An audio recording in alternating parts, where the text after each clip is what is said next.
current chairman of Commerce Lexington, and we're pleased to welcome you to our Public Policy Luncheon today. This is our first Public Policy Luncheon for 2014. We're looking forward to several more, but we've got a very good one on tap today. We're very excited to have a panel of distinguished political journalists that will be moderated by KET's Kentucky Tonight host Bill Goodman. And we also are excited to have with us today Joel Pett, the editorial cartoonist from the Lexington Herald-Leader, who will also make some comments. So we're looking forward to getting a lot of good information and inside scoop about the recent legislative session and the impact on our community, and any other insights on state, local, national politics and the political scene in general. So we're very much looking forward to it. I would like to introduce some special guests first. We have with us today Regina Stivers, who is with U.S. Senator Mitch McConnell's office. Thank you, Regina. Jim Milliman, who is the state director for U.S. Senator Rand Paul. Jim, thank you. Dan Bynes, who is the communications director for U.S. Senator Rand Paul. There's Dan over there. Amanda Millward, field representative for Congressman Andy Barr. And Kevin Atkins, who is with Mayor Jim Gray's office. So, Kevin. The Public Policy Luncheon has become a real signature event for Commerce Lexington. As I mentioned, we're thrilled to be able to host these, and we've had great programs, looking forward to many more. But we couldn't provide these kinds of programs without the support of our sponsors. We very much appreciate all of our sponsors. You'll notice that the sponsors for today's events are scrolling on the screens, and we hope that you'll thank them when you have the opportunity. We particularly like to thank Kentucky American Water, who is the sponsor for the Public Policy Luncheon programs. And Cheryl Norton, if you'd like to come up and say a few words, we'd be pleased.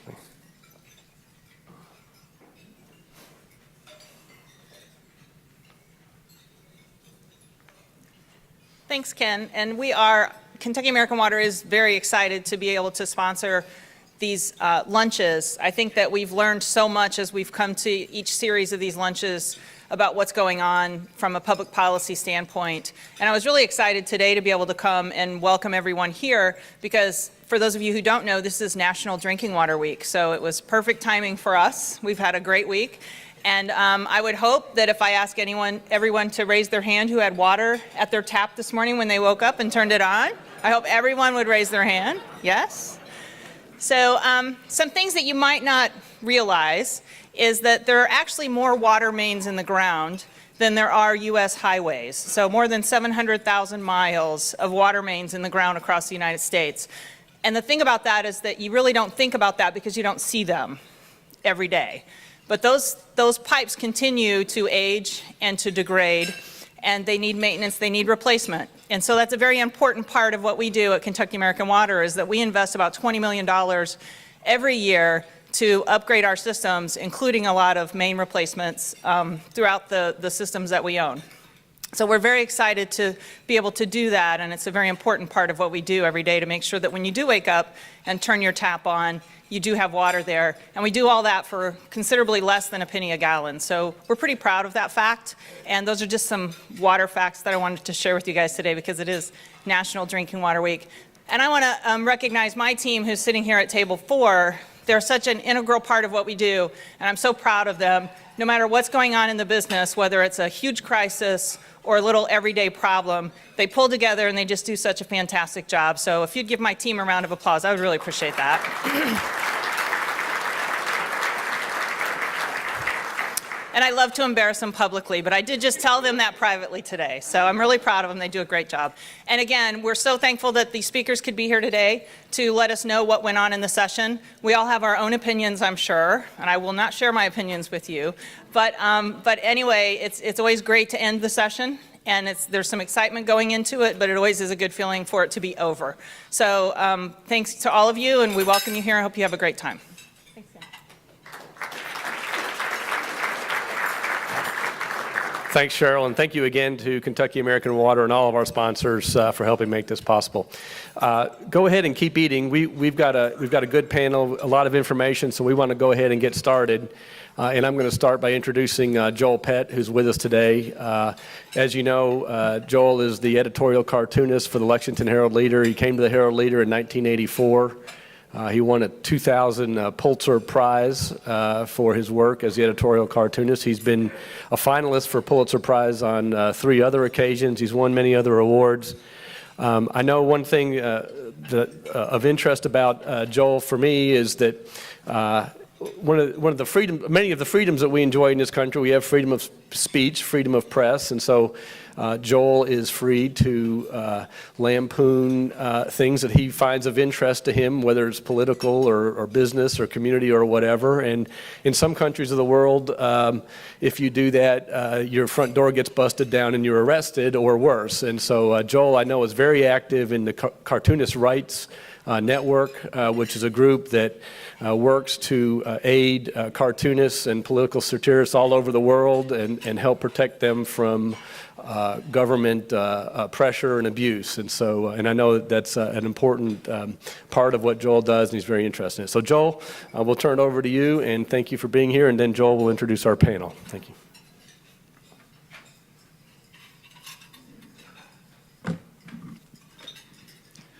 Appreciate that very much. It's always a tremendous honor to be invited at the last minute, left off the program, and not paid. I don't mind it. I mean, I was just going to be celebrating Water Week anyway. You know, actually, if you don't get paid for a gig, it's better, because I always worry if I'm getting a big check that I maybe shouldn't offend anybody. So I got that pressure is completely removed at this point. In fact, the aim of the non-paying gig is basically not to be invited back. So I think I can do that. But who would say anything bad about you know, our sponsor, Kentucky American Water, in public? That would be rude, and I don't know anyone who would even do such a thing. Certainly not me. I'll tell you what it did do, this invite, was allowed me to have a little chapter meeting of the vast liberal media conspiracy, which we had beforehand. We amended our bylaws, actually. Henceforth, we intend to confiscate your guns, melt them down into either abortion instruments or those little gift picture frame favors for polygamous gay weddings among food stamp recipients, fraudulent immigrant voters, and EPA inspectors. Preferably from Kenya. So these people cover the legislature, and everybody understands that we're trying to keep an eye on politicians because, as Paul Patton once said to me, just think what they'd do if they thought nobody was watching. But what we're watching out for is our corrupt deals between politicians and business people. So it's really you people that need to be kept an eye on. And being from the liberal media conspiracy and in favor of big, intrusive nanny state government, I feel that each and every one of you ought to have a government minder with you at all times. They could be sitting right beside you now going, laugh. Our most recent legislative session, you know, the legislature is all we have to, you know, to move progress. We don't want to be known as a state of snake handlers and cockfighters. And we want to be known as a state of education budget cutters and Rupp-Arena improvers. They didn't quite get to that, but they will. And it's really necessary because, God, we haven't had any success with that dump they've got down there now.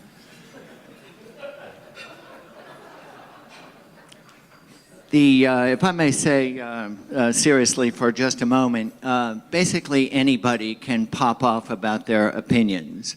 And that's what I do for a living. But cartoonists and editorial writers and bloggers and everybody else really depend on reporters. Whenever there's a major catastrophe, a flood, a fire, a war, convening of the legislature, most of us flee. but first responders and reporters are running the other way. And in this era where everybody has essentially a bully pulpit in their handheld device, it's more important than ever that there are people who you can trust to try to be fair. And I know most of these people, and it's really a rare type of person who has that temperament and is willing to work for what they pay journalists. So it's like a combination of talents that I greatly appreciate. And Bill Goodman is going to moderate this event. Bill and I used to be neighbors downtown, and so we know lots of intimate details about each other that I'm going to share with you now.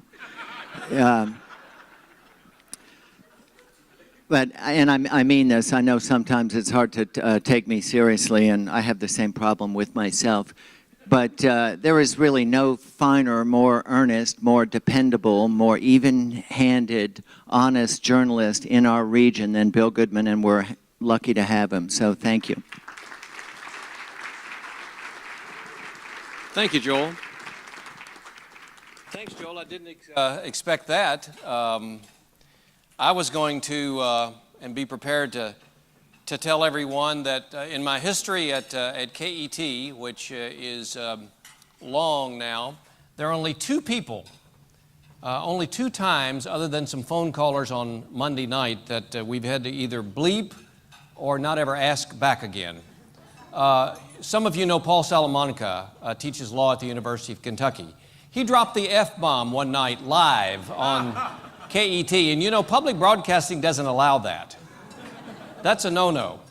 So not too long ago, and if you didn't see this particular segment of One-to-One, when somebody must have, well, it was a bad day for me because I asked Joel Pett to come on. He had just been honored for celebrating something or other, and we were chatting. He was a little bit nervous, and the intro started, the music played, and Joel said something to me, and I nodded because I was getting ready to read the teleprompter and introduce him. And we started in, and I said, Joel, welcome to the program. And he was just kind of bantering away and looking around. And he said, are we on? I said, we've already started the program. He said, oh, shit. Now, that was on tape, so I could take that out. But everybody knew what we were talking about. But it is a good episode, and it goes behind the scenes of the Joel Pett story. So thanks, Joel, very much. Now you owe me one, I guess. Let me just say very quickly that it's a delight to be here. I want to say in all full disclosure that I was not at the Capitol, the General Assembly, like these guys were every day. They were the ones that were doing the work for you. I think that they need to be recognized not only for the work that you saw or read, but just for their ability to stay through those early mornings and late nights. So I think all of them that you see before you were there every day, and we're all better informed for the work that they did during the session. So with that introduction, let me just say that we're going to try to do in a very short period of time an overview of what the General Assembly did and did not do, and we're going to attempt to spend just a few minutes at the end of our time talking a little bit about politics. Let me just say as an introduction that the one way that I looked at the General Assembly this year is that you maybe had an exciting start and a much more sort of subdued ending to the whole thing. It literally did start with a bang, as you may remember when Representative Leslie Combs was unloading her or doing something with her semi-automatic pistol in the halls of the LRC, and she discharged, barely missing a lawmaker, a friend of hers, was sitting nearby. There was no truth to the rumor that she was aiming at the Capitol Hill Press Corps. That didn't happen. But then it ended pretty close to the same way when the budget deal was brokered just before midnight. despite a late in the session Saturday morning budget brawl that had lawmakers on both sides of the aisle arguing over who was the worst president, Obama or Bush. That had come just a day after a Louisville lawmaker had accused a West Kentucky Republican, the Louisville lawmaker being a Democrat, accused him of being heartless because the Senate lawmakers had objected to funding a particular medical procedure that had something to do with Obamacare. So that was some of the drama. And I believe, Ryan, you captured all of that on camera, didn't you? Yeah. And is it still up where we can watch that? Yeah, just search for Heartless. No, I think search for Heartless. But that would bring up all kinds of things. That's true. From the legislature. So very quickly this afternoon, Ryan is going to take a look at the budget. We're going to talk about some of the winners and losers.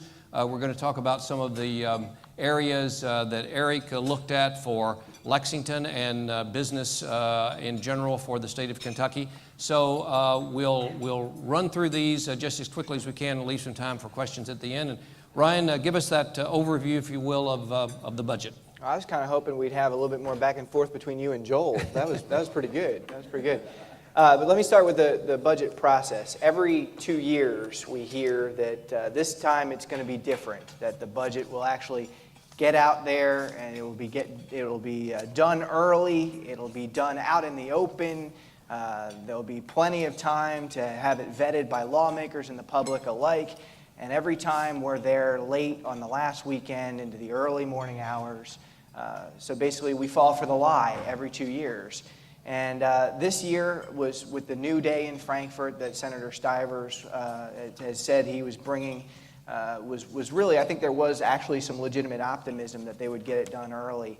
And once again, the House took 7 weeks with the budget after the governor introduced it on January 21st. And then that didn't leave a whole lot of time. There were arguments over the levels of funding for projects versus funding the operations of universities.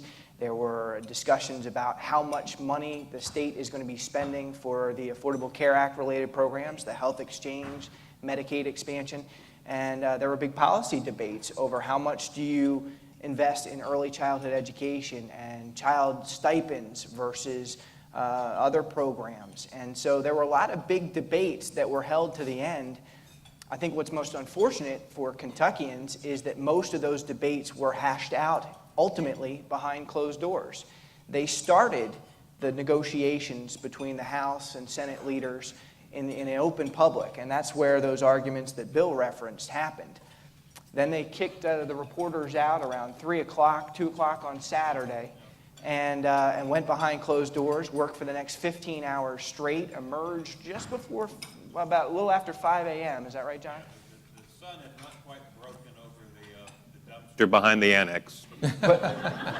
But they waited until our senses were dulled more than normal to announce all the details of the budget. So to their credit, though, we had about half an hour to kind of quiz them on all the different sticking points that they were negotiating.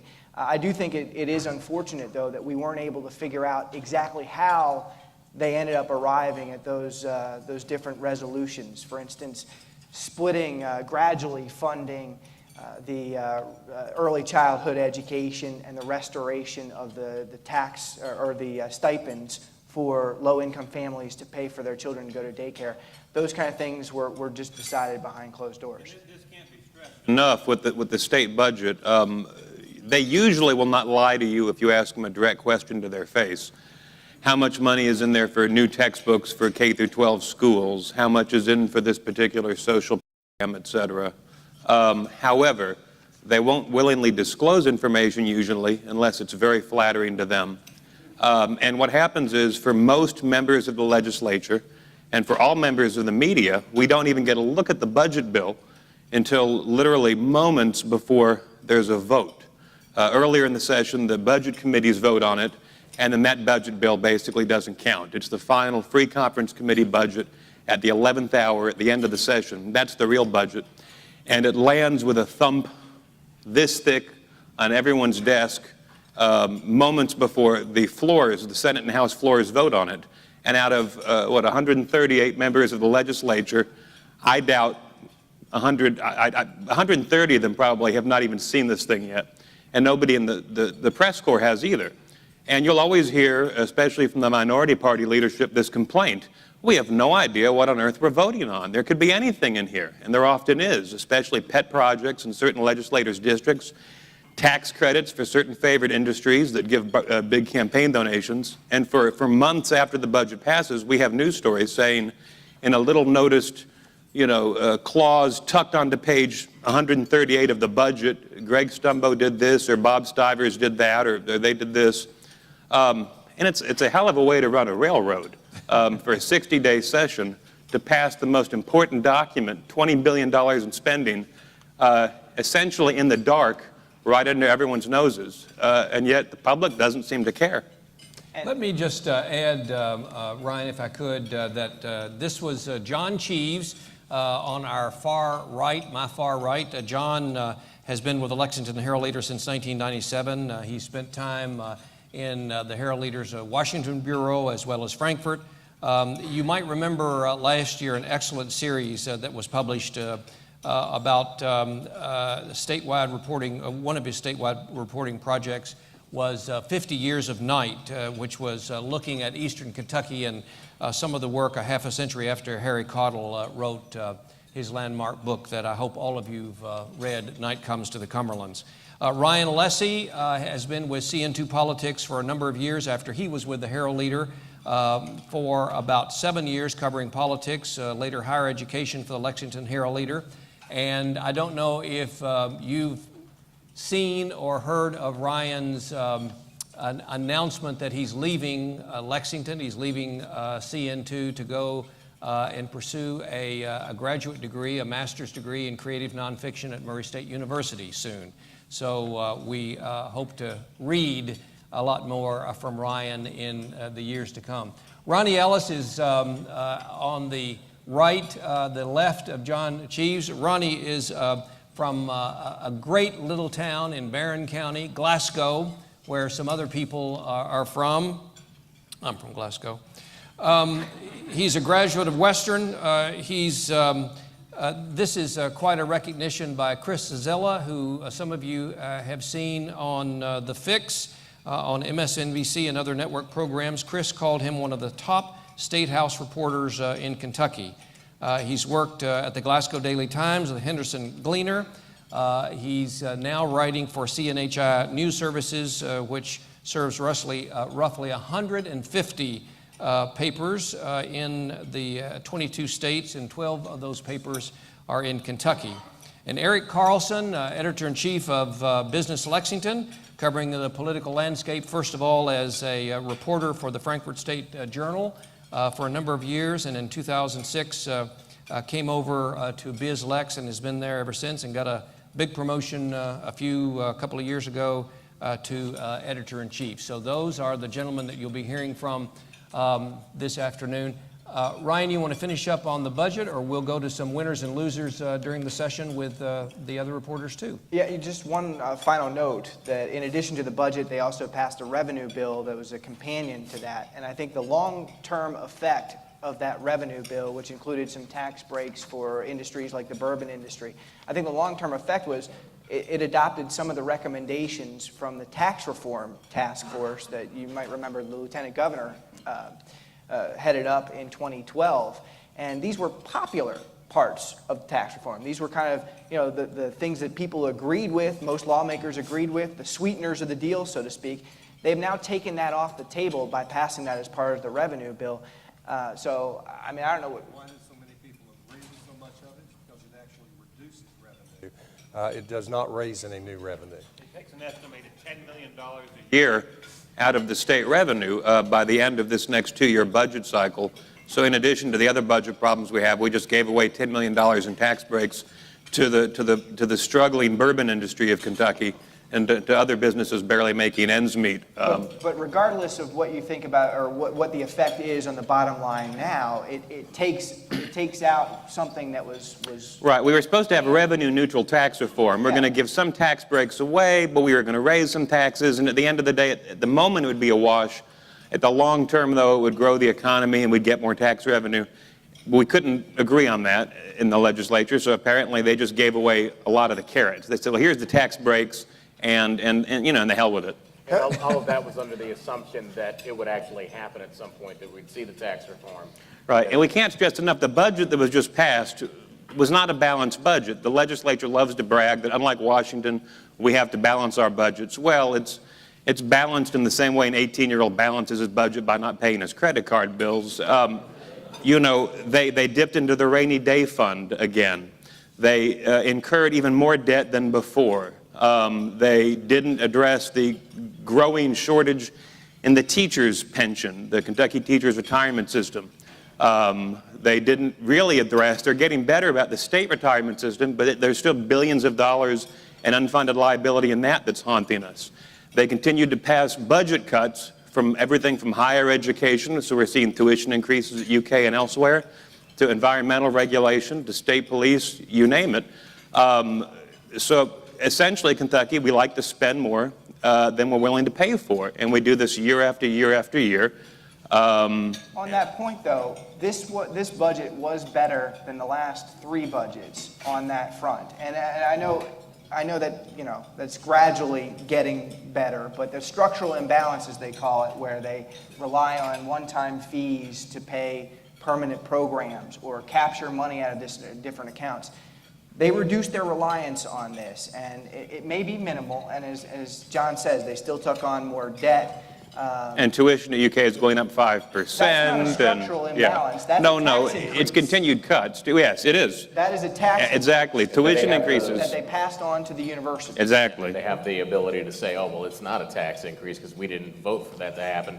But Right. yet what was the cost of tuition when we went through college a decade and a half ago versus what it is now? You've made the cost of education in Kentucky much more expensive, and I don't think anybody thought we had too much education in Kentucky. That wasn't our problem, too many educated Kentuckians. I don't think people realize either that we give away more in tax exemptions than we spend each year. It's not the budget shortfall that could be made up with. We give more away in tax exemptions, particularly the sales tax and tax credits for businesses, than the total of the entire budget. And some of those Close. exemptions, I think it's 7.9 billion per year. 15. yeah, they just revised. restated them, yeah. 7.9 More than the billion. general fund budget. Correct. Yeah. So it's pretty close. And but some of those date back to the 1920s, and we've never re-examined hardly any of them. And what I think lawmakers, and this was suggested by one of the legislators, Representative Jim Wayne, he said, look, these provisions should be sunset. There should be some legislative examination of these provisions, because tax credits that were passed in the 1920s, what are the chances that they're still doing what they were supposed to 90 years ago? So We can give you for example, there are some industries that got to grossly oversimplify, which is what we do in newspapers. They have smokestacks, they have pollutants, and we gave them a tax credit many years ago to encourage them to put in anti-pollution equipment because we wanted less pollution. And it's a good idea, and they took the tax credit and they put in anti-pollution equipment. Since then, the Clean Air Act, the Clean Water Act, federal regulations have come online saying you will do it, period. And so a couple of years ago, my colleague Linda Blackford and Ryan still worked for us at the Herald-Leader, went around and spoke to some people about tax credits, and many of them told us, we accept tax credits at our company for stuff that we would do anyway, often that we have to do, but thank you for the tax credit. And we spoke to a number of industries that said, this one environmental tax credit, we have to do this anyway under federal law, but thank you for the millions of dollars a year in tax credits you give us for it. And that's millions of dollars that frankly aren't going to school textbooks, for example. Let me ask John and Ronnie to sort of begin to, and everyone on the panel here, to sort of talk about some winners and losers, some of the things that you probably read about or heard about and thought that maybe they would have a chance in this General Assembly session and they didn't pass, and you want to know why. So why don't we just start naming off a few of those, spend just a couple of minutes on each, Ronnie, and we'll see, you know, pick a winner and pick a loser. Well, the loser that I saw most has already been mentioned. We are pricing a college education out of the reach of more and more Kentuckians. 10 years ago, the state paid, my percentage is going to be off a little bit, I didn't make the notes, about $64 8% of the cost of public education for a Kentucky student. And the parents and student paid about 32% in tuition. Those rates are almost exactly reversed now. That doesn't include the $9 or $8 we're going to put on the Kentucky community college students to build buildings while enrollment at those buildings is declining and is down at a 5-year low. The thing I think that frustrates and annoys me most about it is nearly every person who voted to do this does two things. They will stand here and tell you that education is the #1 priority. Don't believe it. It's not, or they would fund it. And number two, they are the very people who got to where they are by virtue of the low tuition rates that I got to pay. And now they're turning and taking that away from another generation, and all of Kentucky is going to pay that cost. And you'll hear all of the discussion about no income tax and right to work laws and all these different things that I know are important to groups like this. But you know that education is going to be a primary factor in anybody who comes here or stays here. And we simply are pricing it out of the reach of people. On winners, there were a number of winners, I suppose. I think the feel-good winner of the session was the marijuana or CBD oil bill. Some heart-wrenching testimony by parents of children with terribly severe seizures, no hope for them, and we're talking about hundreds of seizures per day. There really is no cure for some of these disorders and syndromes, but it turns out that this oil, which contains either no THC, the psychoactive ingredient in marijuana, or so little that it has no effect, has an amazing and immediate impact on those seizures. And while I'm at it, I wanted to say one other thing. Ryan Alessi was also named to that list by the Fix. Okay. John, why don't you pick a winner and a loser, and then I'm going to ask Erik, if you will, to address some of the business concerns and what passed and what did not. Well, I'll start with the loser, the heroin bill. You all heard about the heroin bill. Senate Bill 5, Northern Kentucky, State Senator Katie Stein, a Republican, pushed it. Northern Kentucky and Lexington and much of the state really have seen a rise in heroin overdose deaths in the last few years. A lot of people got hooked on opiates through pills like OxyContin. And now that we do seem to be addressing the pill mills, they're just switching over to heroin, which apparently is addictive in almost exactly the same way.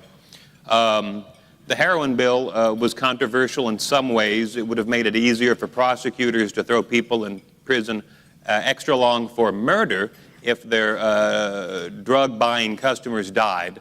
If you were a dealer and of heroin and your customer died, we could say, well, you should have known that was going to happen. It was a foreseen consequence, and it would have made a homicide prosecution easier. But it also did lots of other things. It would have helped emergency responders carry around medication to help prevent overdose deaths, to help bring people back to consciousness. The House added a needle exchange, a local option for a needle exchange. Unfortunately, the Senate passed it early. The House sat on the thing until literally 15 minutes until the end of the 60th day. It was like 11:45 p.m. on the 60th day of the session, and then they debated it for 15 minutes and the clock ran out, and then the House Democrats said, well, we debated it, but there wasn't time. John, if you would, just to explain, if people didn't follow it as closely as you did, and a lot of what we know now and what you observed firsthand that came out of an op-ed that Senate President Robert Stivers just published just a couple of weeks ago, if not within the last week, about the process that the heroin bill went through. When Katie Stein, who is in the Senate, is leaving the Senate. This was to be her real moniker, if you will, of her. She'd been working on it for a couple of years. It was her bill, passed out of the Senate was it in March? January. It was early. It was early, yeah. January 16th passed out. And it had support from a Democratic Attorney General, Jack Conway, and it had support from Democratic House Judiciary Chairman John Tilley. So honestly, I'm the last person to know anything over there, but I just thought it was a no-brainer. I thought this thing was going to, it might get marked up a little bit in the House. You know, there might be some compromises, but I thought it was a done deal. Well, I mean, there were a lot of personality conflicts behind the scenes, and I think it was one of the, I can't imagine. lawmakers had some differences with each other, and it wasn't about policy, So but yeah. the heroin bill died, even though most people agree that much of it was a good bill.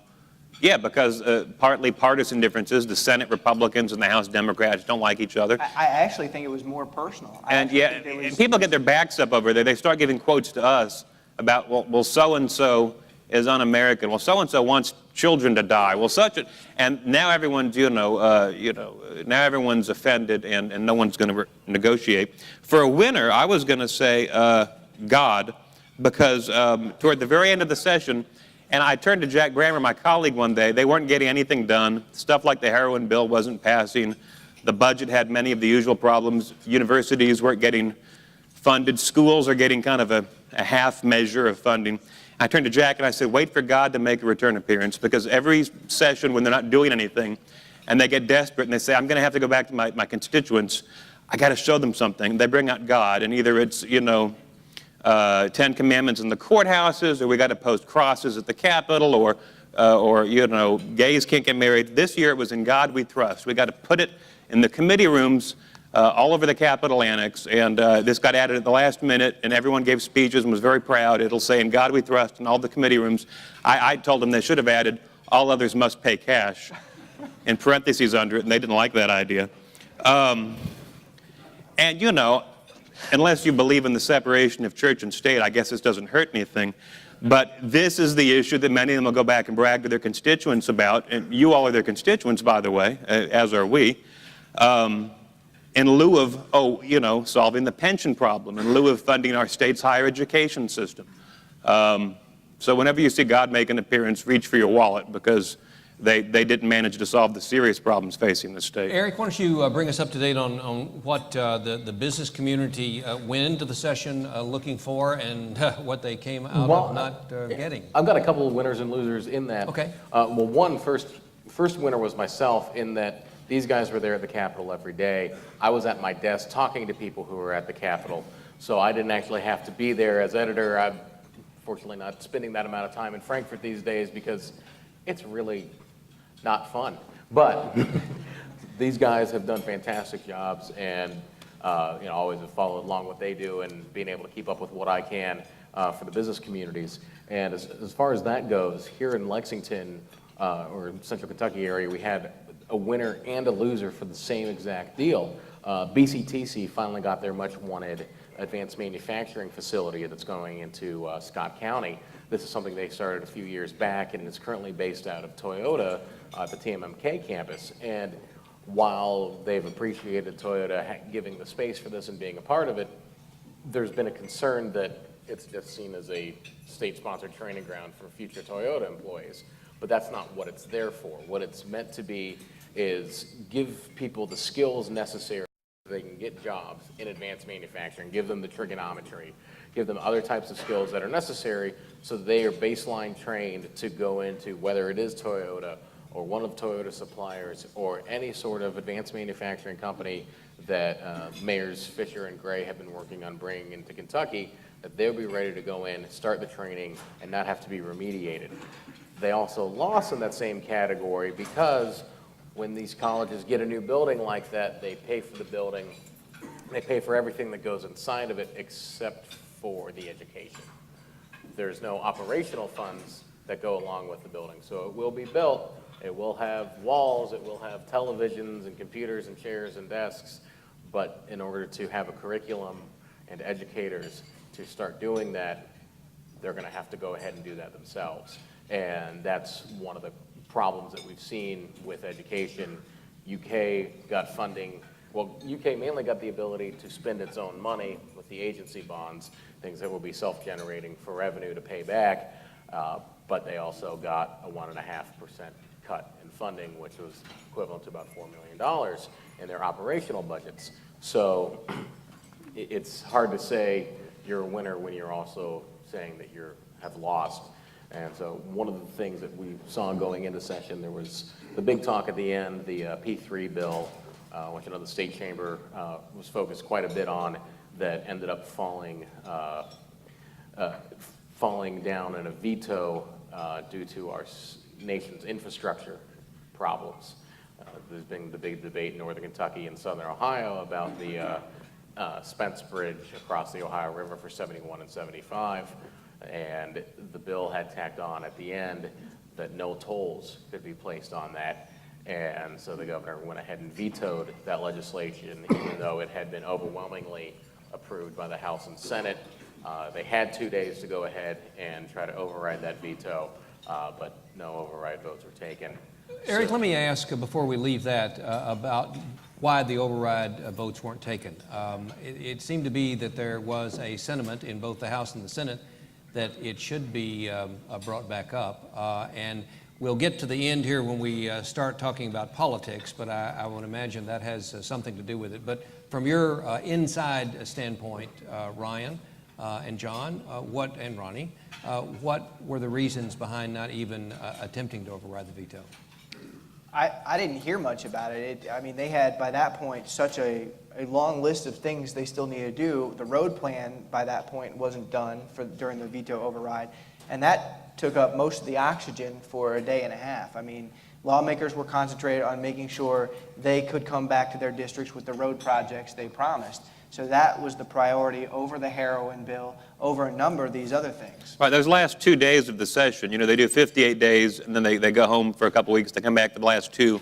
They call them the veto override days.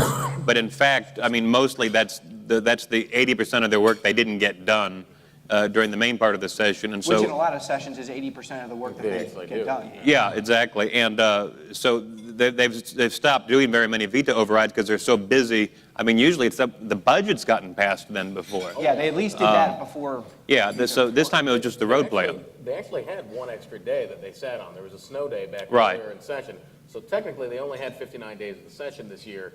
As you know, at midnight on April 15th, it's over, it's ball game.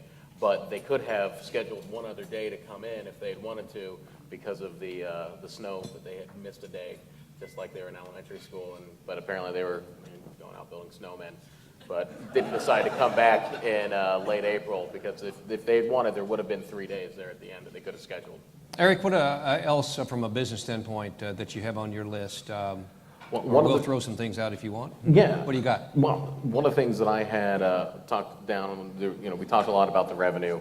One of the things that got through, adding on to this list of the tax credits, was something that has been pushed pretty strong out of Lexington and Louisville, and that was the angel investor tax credit, where from my perspective at the business paper, I see a lot of good towards that because of what we're talking about with trying to get commercialization coming out of our universities and trying to get other companies that are startups to a point where they can be marketable.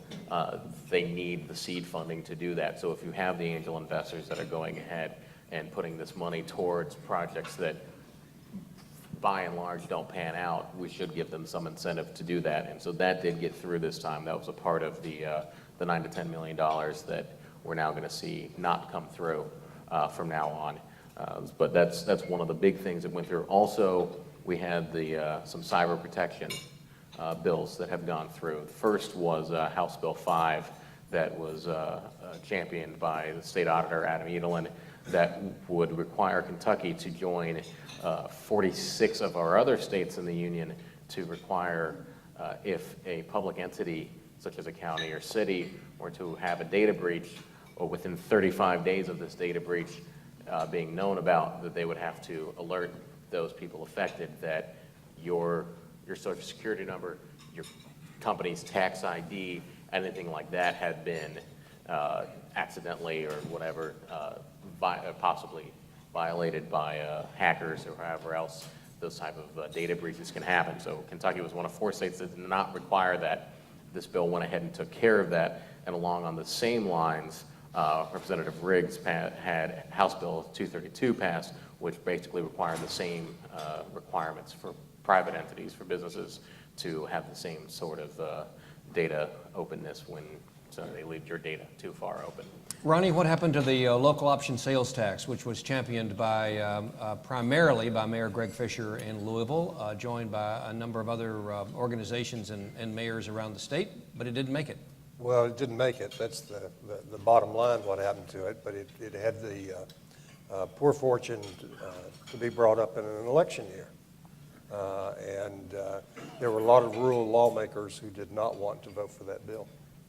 And just pause here for a moment. Everyone knows that it's highly political, especially in an election year, and it's particularly, I know that you all know that it's contentious this year because of the possibility that the House could flip-flop and the Republicans could take the majority over Greg Stumbo's dead body, and a lot of other Democrats that don't want to see that happen. But if you will, just again, maybe sometimes you can't always write about this, but were a lot of behind the scenes, and that's just one example. And there might be others. Well, I think it was the most dominant issue of the session. I think it Politics. Yeah, the election. And the House races, not only in the primary coming up in a few days, but more importantly in the fall. Yeah, I think the fall House elections, at least as it pertained to action in the General Assembly this year, hovered over everything and was far greater concern than the U.S. Senate race. I think it had a lot to do with the fate or not, no passage of any amendments, because people were probably offering amendments and certainly legislation that they thought would benefit them in the fall. And of course, you've got a Democratic House trying to hold on the majority, a Republican Senate that'd like to have a working partner with a Republican House. So each side was cutting off the other side's political agenda. I think that very much came into play with the constitutional amendments. There were, as always, and this is something that doesn't show for the public very easily, there were people who would leave the floor rather than vote on a particular bill because they didn't want that vote put in an ad this fall. There were people who were asking not to be on certain committees because they didn't want to have to deal. That's still going on. I think you're going to see some people move on committees like the Administrative Regulation and Review Subcommittee, which has to deal with a lot of healthcare regulations. And I think if you've got a tough race this fall, if you're a Democrat on that committee facing a tough Republican opponent, maybe you don't want to be there this summer.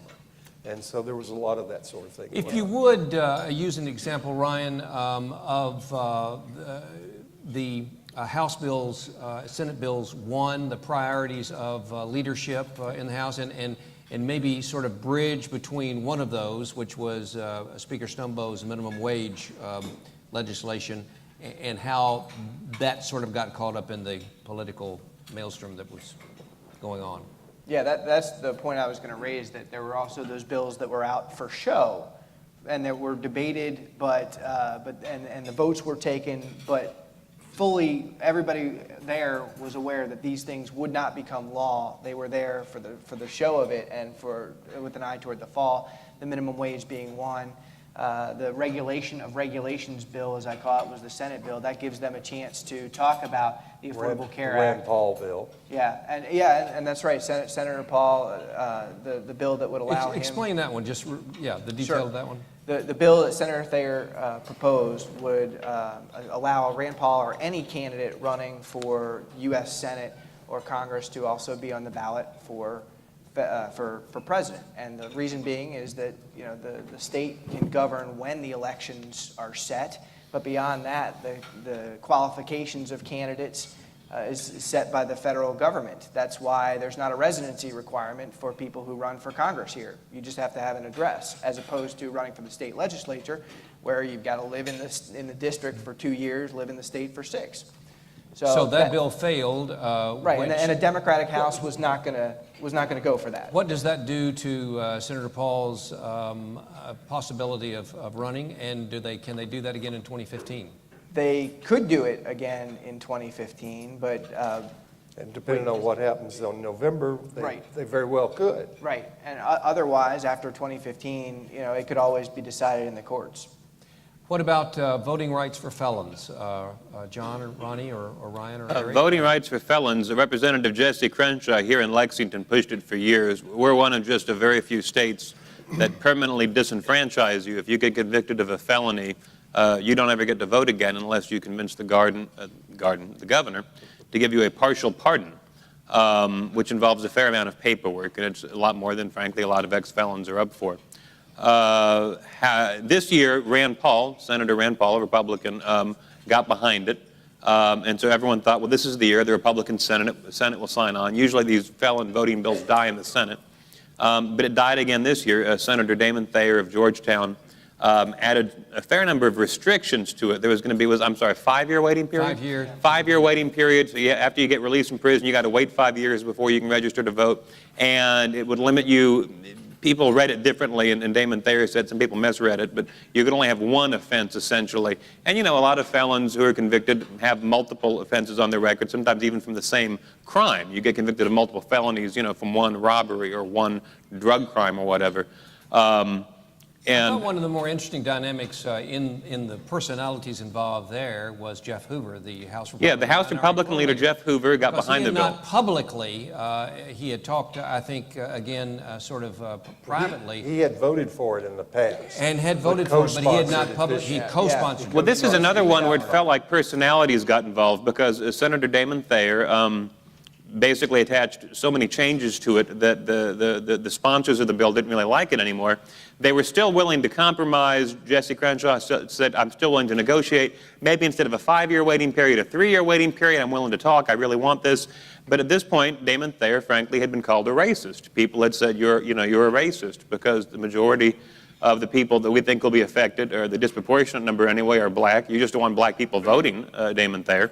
And he was so offended, and you could tell it, I think, by his posture and his comments, that at this point, the Senate is going to be damned if it gets to the Senate now. Well, there may have been some more presidential politics involved, too. I mean, there was at least a theory, and it was denied, of course, but there was at least a theory that Senator Paul found himself in a damned if he did, damned if he didn't position. This allowed him to be publicly for it while being secure that it wasn't going to pass. Well, I mean, it was out of Senator Paul's hands. I mean, Jim But Milliman's there's here. a He'll theory- correct me if I'm wrong. But I mean, There is a theory out there that I think has some merit. I don't know if it's true or not, But I mean, they discussed it. the bottom line was Damon Thayer made those changes, then dug his heels in. I heard that there was a chance to get that done on the final day, that they were going to give some compromise. They were going to move it from 5 to 3. 3-year waiting period. No, but again, they ran out of time. The other personality involved in that was Ag Commissioner Jamie Comer, who was at the table. So that the day in committee on that with those people at the table was interesting. There are a number of Republicans that wanted to show themselves to be, for lack of a better term, more progressive, and they wanted to get behind the bill, but they didn't carry the day. But that issue's like some others for the right. As you try to expand the appeal, some people that you really need to come with you and always count on maybe are not so enthusiastic about it. The expanded gambling bill that we always hear about every year, and this is just personally, I thought if it was ever going to get passed with the leadership of people like Ed Glasscock and others, again, organizations that were behind it, it was going to be this year, but that's just how naive I am about some of these things. It didn't even get out of the gate, if you will. Guys, what about the behind the scenes there? I mean, they were organized, they had money, but then they ran into a situation where legislators had different versions of the bills. They didn't do their work before the session, did they? Well, I mean, they did a little bit of work, that group did, but at the end of the day, Keeneland broke off from the rest of the horse tracks because they wanted some constitutional requirement or some provision in the constitutional amendment that would guarantee racetracks a portion of the money. And a lot of lawmakers are not comfortable with that. They don't think it's appropriate to give a cut of dollars to a specific industry as part of the state's constitution. And so there were again, differences within the racing community that tanked him. But I think there's electoral politics, election politics in this one too, because Greg Stumbo went to business leaders. He may have gone to you all in Lexington in central Kentucky, but he at least, I confirm, went to business leaders in Louisville 2 weeks before the end of the session and made a speech to them and said, look, gambling's dead this time. For whatever reason, gambling's dead. But if I am back as speaker, read, if the Democrats keep the majority, I will make casino gambling House Bill 1 in 2015. So it's left out there as this carrot that's... Keep in mind, House Bill 1 usually fails as it did this year, so take that as you will. That's true. That is true, too. You know, for years, Senate President David Williams, who's now a judge down in Burkesville, I mean, he was the boogeyman on this. If they could just get rid of David Williams, he's the only thing stopping Kentucky from having casinos. Right. And he's been gone for a couple of years now. He's been on the bench as a judge for a couple of years. And the thought was he was the only thing keeping the legislature from rushing out and overwhelmingly voting for casinos. Maybe the legislature just doesn't want casinos. Well, Governor Beshear ran on this, obviously, in 2007. He ran on it again in 2011 to a lesser degree because of David Williams' staunch opposition to it. And he's going to be a lame duck And next session. there will be others running on it as soon as they can. Ronnie? I think the people who support that issue fail to understand how complicated it becomes statewide. You know, In rural Kentucky. Well, yeah, but I'm looking at it, not just rural versus urban. The polling's all out there. We've all seen it. I've learned enough over the years. The numbers may be off a little bit, but they're not wildly off. But the support tends to be concentrated in places. And where the opposition exists is a larger geographical area, but a smaller population. But you forget that the population is not evenly matched up with the representative power in the General Assembly, both because the Senate's based upon a number as well as the House being closer to the people. There's also, the people who want it can't agree on it. They can't get beyond some personal objections by some legislators wanting it to go here or not to go there. And then it was very much affected by politics this year. I don't think Stumbo wanted it on the ballot. I don't think the Grimes campaign wants it on the ballot. And conversely, I think perhaps, and there are representatives here, they can answer it if they wish, but I have suspected, I'll put it that way, that Senator McConnell would like to see it on the ballot this fall. Were there any bills that either passed or failed promoting the popularity of editorial cartoonists? No, thanks. That was the response Jim Gray got in Frankfurt, too. Let's spend just a few minutes asking the experts, Ryan, about what we can sort of look for out of the primary. Let's don't even breathe on the fall just yet, but what you think. I'm not going to ask you for your predictions, but what kind of campaign season it's been, what kind of it's going to be. I just heard one of the first few, speaking of Mayor Gray, opposition radio commercials from Anthony Beatty as I was driving out here. That may be out for a few days, but I just heard it for the first time. So give us your sort of top-of-mind thoughts about politics 2014. Well, for the state legislative elections, the primaries are a little bit quieter than I would have expected for a primary directly after redistricting, when the districts are redrawn. And there are some open seats where there are some multiple candidates, but those are kind of lower. There's not as much interest about them. I would say there are 4 races that are really worth watching in the state legislature, and those 4 are juicy enough that that they've kind of saved the primary season for us journalists who are covering it. But I'll start in reverse order. The 32nd House District Republican primary in Louisville features former candidate for governor Phil Moffitt and former Jefferson County Republican Chairman Shelley May. It's kind of being framed as a Tea Party versus establishment. It's a little bit more nuanced than that. But Moffitt obviously has that name recognition, that residual name recognition. Both of them have been knocking door to door. Unfortunately, Shelley May will not agree to do any debates. Believe me, I've tried. I've offered middle of the night debates if that would fit her schedule, and she turned me down. You run into that problem too. Yeah. What is it? We'll commiserate over bourbon later. Yeah. But then the third one I would say is the 20, or third in reverse order, is the 24th district to replace Senator Katie Stein up in Northern Kentucky, a three-way Republican primary. Brandon Volker is a well-known name. He's a lawyer who brought the library suit against about the tax funding of the libraries. Will Schroeder, the son of the late Supreme Court Justice, I think he'll probably win this race. And then the third one is Deb Sheldon. She's a well-known Tea Party activist. The second one is, I'll bump this down from my original list to number 2, is the race in Southern Kentucky between Senator Sarah Beth Gregory, the Republican, and Max Wise. He's a professor from Campbellsville. That one is brutal in a way that it's a dead even heat. I was down there in Russell Springs last night. The polling shows about 31% to 30% for Max Wise, with 39% undecided. So He's raised more money. he's raised slightly more money, and that has a lot of money going to him now. Some people are breaking late to hedge their bets. So I'm told that we might see some donors who gave to Senator Gregory show up on Max Wise's most recent reports. And that is, if you're looking for sort of a one to watch on election night because it doesn't have anything to do with you at all, it's an interesting race because of it was redistricted, and Max Wise lives in Campbellsville. That was brought into the district. Right.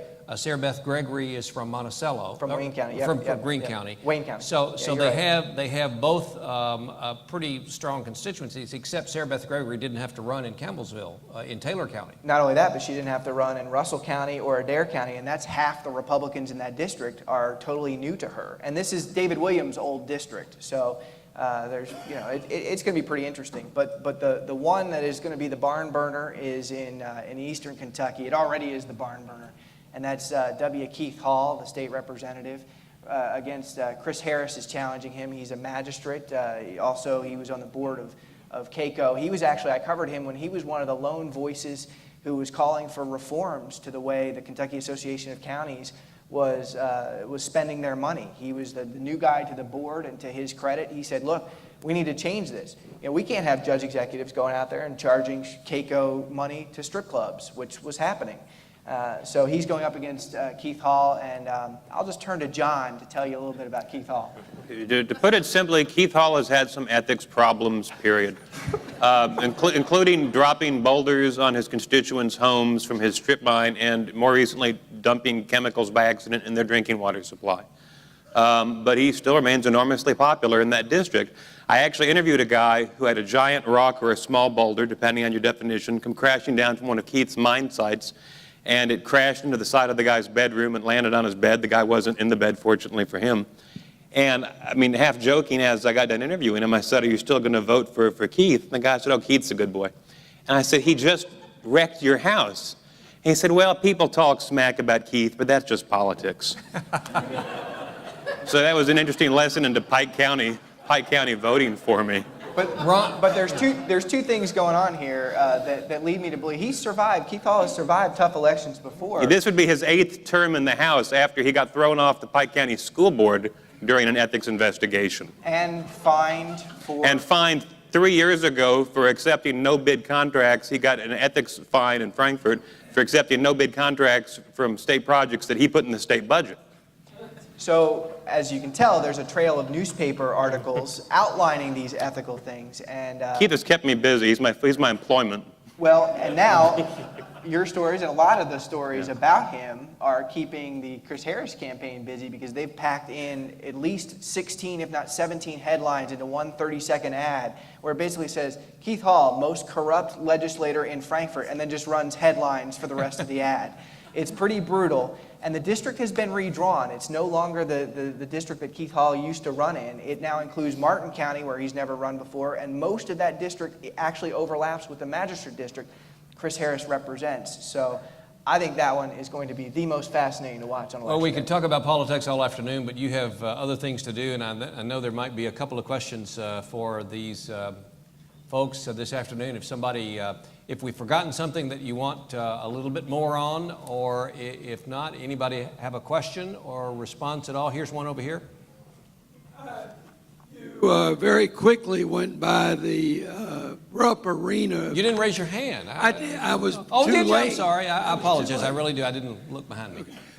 I'm from Louisville, and I don't know what in the hell went on about the Rupp Arena.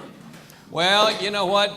You've got your big arena over there, so you know that's. Yeah, You think that has? And that's Louisville is part of the problem. Yeah, it is. Your arena's done so well, they decided they don't need to risk spending any more money on one. Somebody, in all due respect, bring this gentleman up to just a little So capsule of that. The mayor used a tactic of thinking, and normally this is absolutely 100% true, the legislature would do anything as long as UK basketball was given the need. And so this time, the Rupp Arena project was talked about solely in terms of the fan experience, UK basketball experience. But from my perspective of it, and what I've talked with the mayor and staff about, is using that arena as a catalyst for the downtown. They've used Columbus, Ohio, which is my my hometown, and Indianapolis, Indiana, as the benchmarks for when you put an arena in downtown, what it can do to put in vitality around the arena. And while we already have the arena there, back in the 70s when it was designed, it was decided, hey, parking lots are a really good idea, 46 acres of them, let's do that. But so now the thought is, putting the money into that, we can build all around the arena and add a lot of economic development for downtown Lexington. But that's not the tactic that was taken with the legislature. It was about UK basketball, about fan experience. And the problem with that was UK's not going to say no to an arena, but when they were still trying to get their own money and keep from having budget cuts, they sure as heck weren't going to go out there championing it. And so at this point, the worst thing that happened for Rupp Arena was the road bill getting passed in the final 2 days of the legislature. Because if that hadn't been passed, it would have had to come back for a special session. And if they came back in a special session for that, the governor could have put Rupp Arena on the call. But with that going through, it's really questionable if we're going to see the legislative body back together until next January. Thank you. Any other? Yes, sir.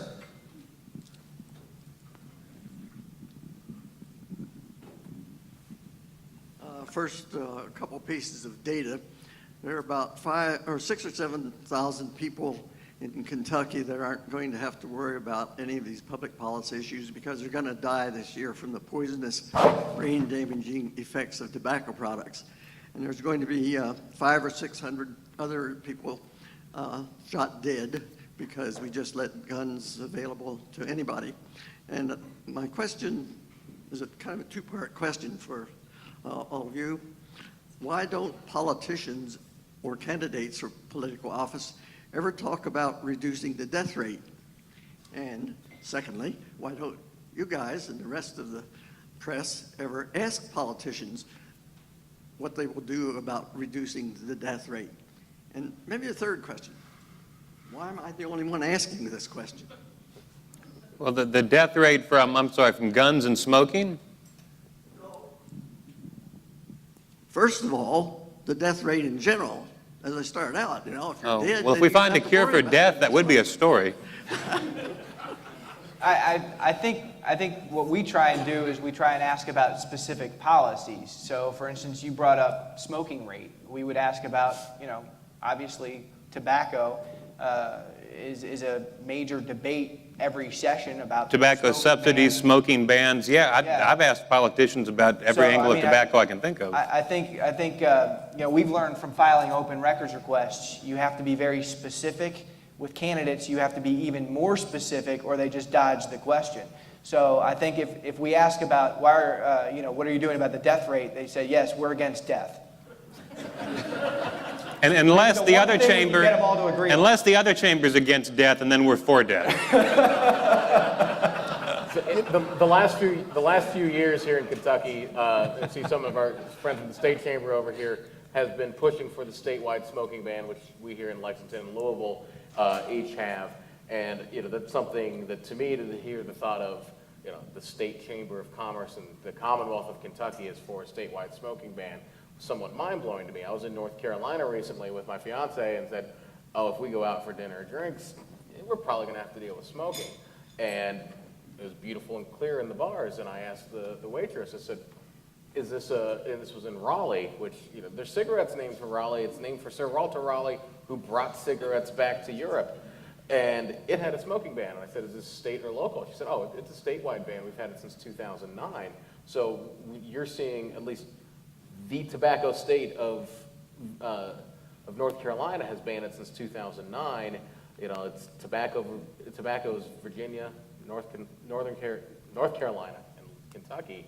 So we still haven't gotten there yet. I'm not sure what the holdup has been on it. Something Ronnie said is very applicable here and on a lot of issues. The legislature is controlled by the rural caucuses, by the rural counties. Although, I mean, much of the economic growth and development in Kentucky is in Lexington and Louisville and northern Kentucky. And of course, I live in Lexington, so I think we're the best of people. The fact is, I mean, the majority of the legislature, most of the vote on the bills comes from rural Kentucky, and the chamber leadership in the Senate and in the House is and has been, as long as I can remember, almost entirely from rural Kentucky. So on issues on whether we should have more gun control, on issues on whether we should have more smoking restrictions, we can sit around in Lexington and Louisville and say, well, of course, we feel a certain way, but our neighbors in rural Kentucky don't necessarily agree, and their voices are louder because of the way the legislature is configured. And furthermore than that, the urban vote from Lexington, Louisville, northern Kentucky, there is no bigger divide than with those representatives. Well, You'll have a Stan Lee, who is as far right as you can be in the same city that elected Kathy Stein for decades. The urban caucus, there is none. They don't work together to do these large block votes. you know, I grew up working in tobacco fields. I'm old enough to remember when it was common. My health has suffered because I was a user. I am from rural Kentucky. I think that measure could have passed had it not been this year. There are rural lawmakers who are either willing to vote for it, they're non-smokers, they're either willing to vote for it or pass, but not in an election year. So and we've come so far in Kentucky, and I think it's inevitable, and I think it could happen as quickly as next year. And the state capitol is the one building you can walk through in Frankfurt and still smell like cigarettes, because it doesn't happen on the chamber floor. Well, with John Arnold and Bobby Sherman gone, that will improve. All right, I think we've run out of time. Thanks very much.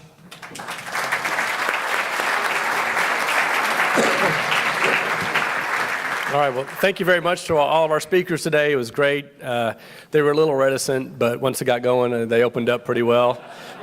Thank you again to all of our sponsors, Kentucky American Water in particular, and thank you for being here today, and enjoy the rest of the afternoon.